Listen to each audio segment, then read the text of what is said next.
Okay guys, good morning. So ngayon, i-share ko lang sa inyo yung hindi magandang nangyari sa ating mga lettuce ngayong araw. So napansin kasi namin kanina na may mga natutuyong dahon sa halos lahat ng layer ng ating hydroponics setup. Sa kagustuhan namin masolusyonan yung bitterness o yung pait ng ating mga lettuce, gumawa kami ng experiment kung saan magbabawas kami ng nutrient solution.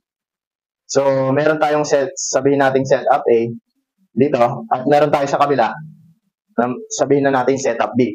Itong setup A natin, dito tayo nagbago ng nutrient solution or nagbawas ng ating nutrient solution.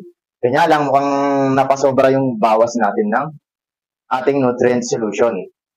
Kaya siguro yung mga dahon natin is parang natutuyo siya. So, maraming part dito na medyo natutuyo yung mga dahon, lalo sa bandang ilalim. Tapos, ang napansin pa namin, sa pagbabawas namin ng nutrient solution, medyo mas mabagal siyang lumaki. Unlike dito sa setup na maintain natin yung tamang ppm niya. So, mapapansin natin dito na wala siyang mga nabubulok na dahon at mas malaki at mas maganda yung tubo niya compared dun sa ating setup na binawasan natin ng ppm or ng ating nutrient solution. So, yun, ingat-ingat lang tayo sa masyadong pagbabawas ng ating nutrient solution or ppm dahil possible na ganito yung magiging result ng ating mga tanim. May ilang mga dahon na mabubulok.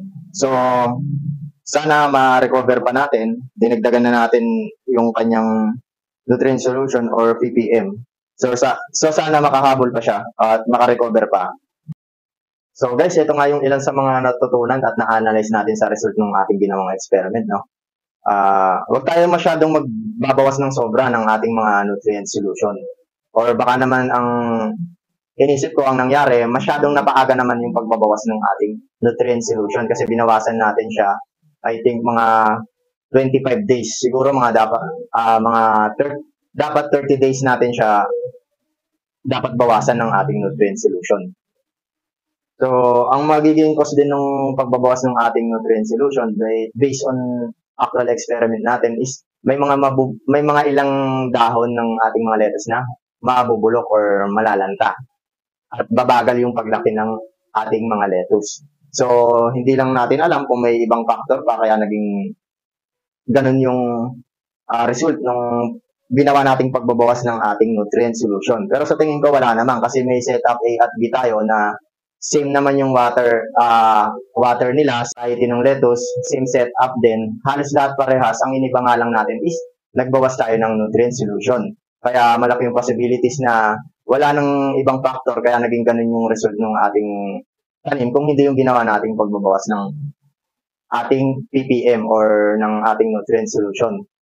Ang isa pa sa natutunan natin, no, kung mag-experiment pala tayo is mas maganda dun sa small quantity or mas lesser quantity kasi pag marami yung ating ginamit sa ating experiment, mas malaki rin syempre yung risk na mas maraming masisirang lettuce or crops pag naging negative yung result ng ating experiment.